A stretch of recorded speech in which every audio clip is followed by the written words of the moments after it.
I was still pretty shook up from the last level when I started Trance. Trance's map music did nothing to ease the tension. As for how to describe it... Have you ever heard the theme from Videodrome? That's the closest thing I can think of to compare it to. I've checked to see who the new monster was, and it was Orga, a monster who didn't make his film debut until 2000, appearing in a game made in 1988. So much for my theories about Titanosaurus and Biolente. There's no way this game was made in 1988. Those guys at Toho may be smart, but I'm sure they couldn't see that far into the future.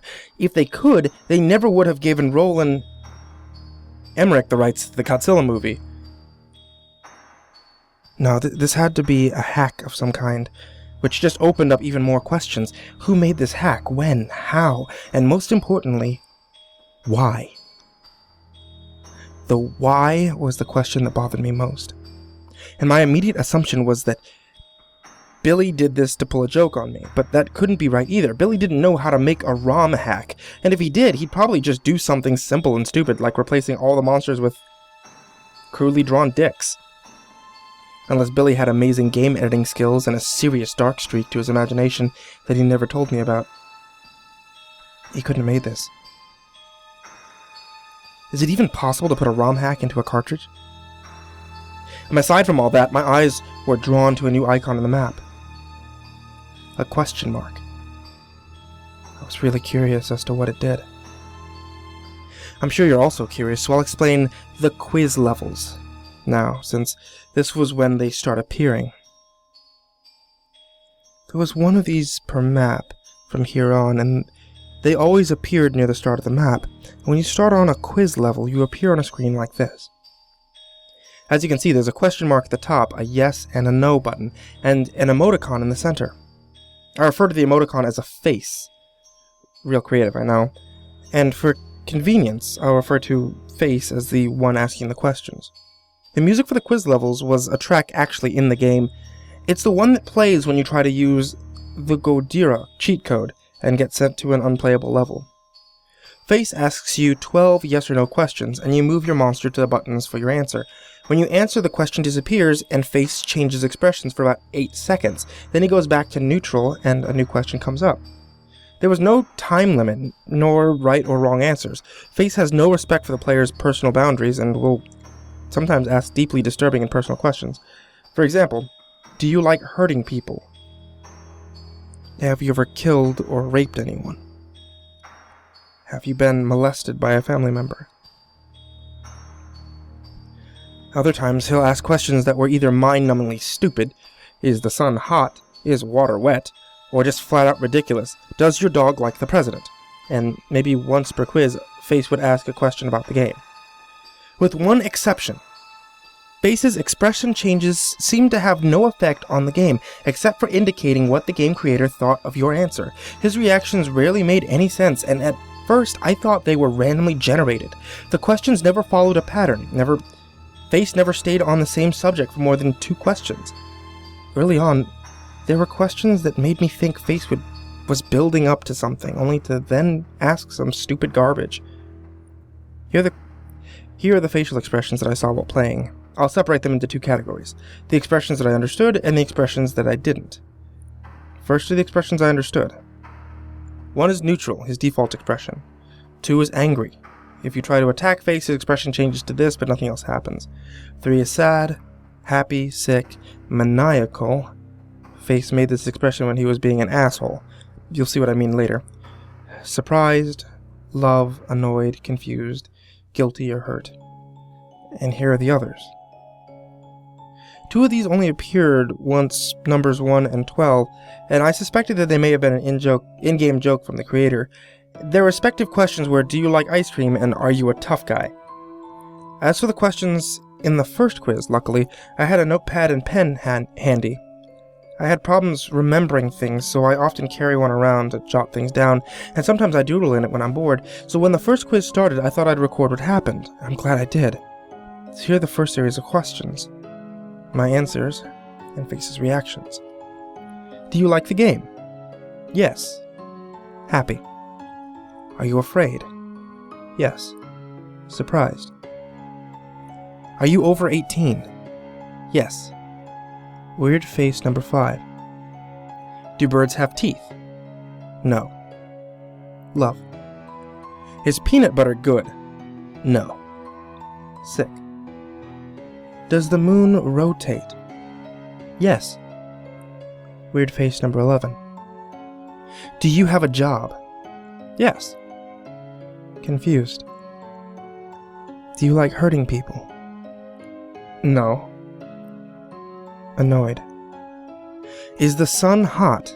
Yes. Sad. Do you like dogs? Yes. Happy. Is the president good? Yes. Weird face number 3. Does your dog like the president? No. Angry. And now that I've explained all this, time for the gameplay. Because after the quiz level, I tried the new green temple icon first. Wow, this is why the game is so weird. One of the designers was clearly drugged out of his mind. But jokes aside, I was quite impressed by the graphics of this level, so disorienting as they were, but I hate those creepy, blank, staring statue faces. The music had a hypnotic Indian techno vibe to it, and there were 2 new enemies in this level, a flying ghost-type thing with a trunk and a bat with a horse skull for a face, and they appear at random, but I was lucky to get a screen cap of both of them. Then I proceeded to a Blue Mountain level, expecting another nice calm stroll. I took my time walking through and was completely taken by surprise when this happened. Not Mogura came speeding towards me and took off quite a bit of my health with his tentacle screws. It only took me 2 minutes to kill him without having to worry about a time limit, but the boss monster never shows up in the scrolling level in the normal game. I was worried as to what other rules the game would break. After another Blue Mountain stage, it was time to fight Not Varen, whose replacement was one of the most bizarre things in the game. The strange creature attacks you by kicking and also opening up its chest and firing heat-seeking missiles. I still don't get it. The missiles were sometimes a pain to deal with, but I found out that you could tail whip them out of the way. Not Varen was probably the easiest of the monster's replacements. The same could not be said for Not Hidora. Apparently, the source of the horse bats, Not Hidora was the most aggressively difficult monster in the game yet, mostly because his special ability. He could shriek and summon a small swarm of those horse bat things. I know there's only 2 in the screen cap, but every time he did this, about 10 would arrive. The AI took advantage of this distraction and attacked twice as fast while the horse bats were flying around. Once that annoyance was over, I went through a green temple level to kill some enemy to restore my health, and interestingly, none of the horse bats showed up after Not Hidora was killed. And that was when I got an idea. If killing all the monsters makes the red face show up, what would happen if I avoid fighting Agra and go straight to the base? So I gave it a try. The game told me there was no monster there when I tried to start the base level, and immediately afterward, the game took control of my Godzilla piece and moved it in front of Agra.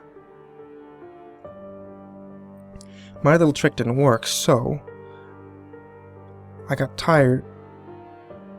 I tried to prepare myself for another chase, but first I had to beat Orga. The monster Agra confirmed another thing.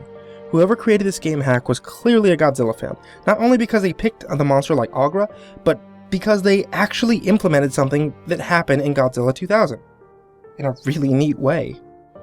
Agra's primary attacks were a punch and a heat beam from his shoulder cavity, but once you had gotten him down to half his health, he did something new. He would expand his jaw and try to swallow Godzilla in the process of stealing your health and energy. But in doing so, he gave himself a new weakness. Firing a heat beam into his mouth would take a devastating 4 bars off of his life meter. With that weakness revealed, I soon beat Agra, and despite how much I had hoped otherwise, the red face appeared on the map where the base was, and the music stopped. I readied myself as best I could, and I started the level, and seeing that I was basically The same as the first, I didn't waste a millisecond before I started hauling ass. I soon encountered obstacles in the form of giant tiles suspended in the air. Most of them you could jump over or destroy, others you had to crouch under. About 40 seconds into it, I heard the horrible, bellowing roar. I saw the spider beast following close behind me. Stacks of obstacles barely slowed it down. It would back up and then charge its way through them, smashing them into bits. And when the smaller obstacles got in its way, it would expand its jaw and swallow them whole. I was afraid, but with fast thinking and faster button pressing, I escaped him yet again. I felt really excited, and so I laughed and said, "Not this time, asshole." I decided to take a screen cap to celebrate. But when I said that sentence just before the level ended, the monster did something that made my blood run cold. It looked at me. That wave of mortal terror overtook me again, and I sure as hell wasn't laughing anymore.